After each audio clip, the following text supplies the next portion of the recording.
Hey, I'm Heyzeus, and this video is going to figure out what the return on opening CSGO cases is, or more specifically, just how much money you should expect to lose if you decide to open these things. Sponsored by CS Money, the quick and easy to use skins marketplace, more about them later. Now, I'm not the first person to try this, but there's a reason I want to give this a go, because there's a critical aspect of skins that a lot of people struggle with, and that's conditions.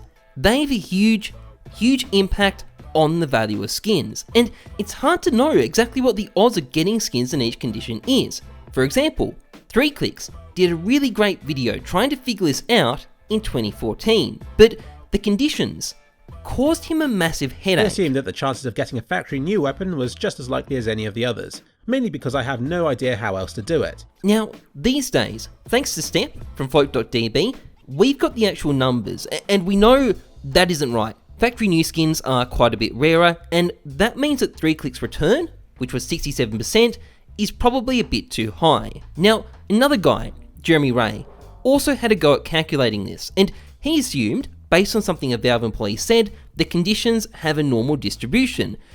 But that's not really the case. The actual spread is fairly different from the one he used, and not only that, a lot of skins don't have the full range of conditions available to them, and when that happens, the entire curve gets squeezed inside the available range. I don't think Jeremy accounted for that either, and because of that, I think the return he found was probably a bit too low. But we're going to put these numbers to the test. Now, I'm going to have to focus on a single case for this project. By its nature, we're kind of limited to analysing one case at a time, and because that time takes quite a long time to do, I'm just going to stick to one case, and in this case, I'm going to go for the Prisma case, largely because it's a very popular and established case, so it shouldn't be an outlier. The return we get on this case should be pretty representative of the returns we get on every other case. And to analyse this, I'm only going to need 4 things: a list of all the skins in the case, a breakdown of how likely it is to get them in each condition, the prices of the skins in each condition, and lots of coffee. The last one's particularly important, but for now, we might start on the list of skins. So there's 17 gun skins in this case, and I've slapped them down on a Google spreadsheet. We'll do the knives separately later since they've got their own unique quirks. This case is a mix of really valuable and popular skins and also some not so popular stuff, so I guess you could call it balanced like that.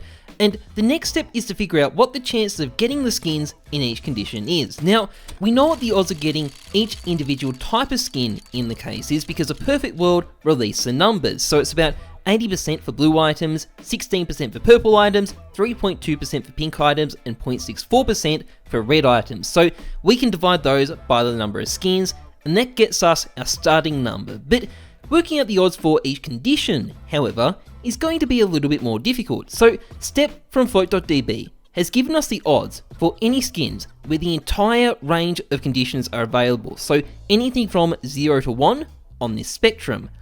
Unfortunately, that only covers 3 of the 17 skins in this case. The rest of them are all over the joint, and that's a bit of a problem. So instead, what I've done is I've constructed a table breaking down the entire condition range into 1,000 smaller intervals, and built an algorithm that adjusts the float values and matches up the probabilities, so I can use this to manually calculate the values I need for each skin.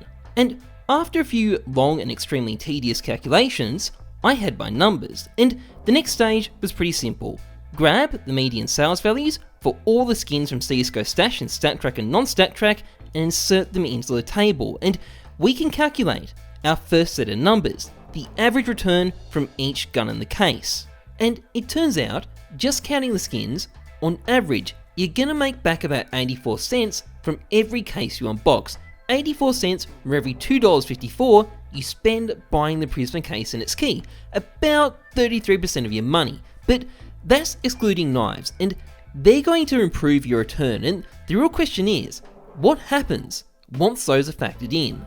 Now, spoiler alert, I can tell you right now at this point that for a case to be break even when you open it, the average knife from this case will need to be worth well over $600, and I'm pretty sure they're going to be worth less than that. It's just a question of how much less. So to begin with, just like skins, we need a list of all the knives in the case. Now we're going to break up Doppler knives into 4 categories. Phase 1 to 4, rubies, sapphires, and black pearls, and that means 50 knives overall. One difference here compared to the gun skins is that the Doppler knives are going to have their own special set of odds since I've broken them up into separate categories. As Borat would say, these things are going to be a massive pain in my assholes. And getting the odds for each condition was pretty straightforward. Luckily, a lot of it could be copied and pasted, but getting the price of each of these knives is a bit harder because there's some knives here that are extremely rare and hardly ever get sold. And even when they are sold, it's often hard to figure out for how much it was for, and a few knives on this list don't even exist at all, so I had to improvise a bit to figure out the prices.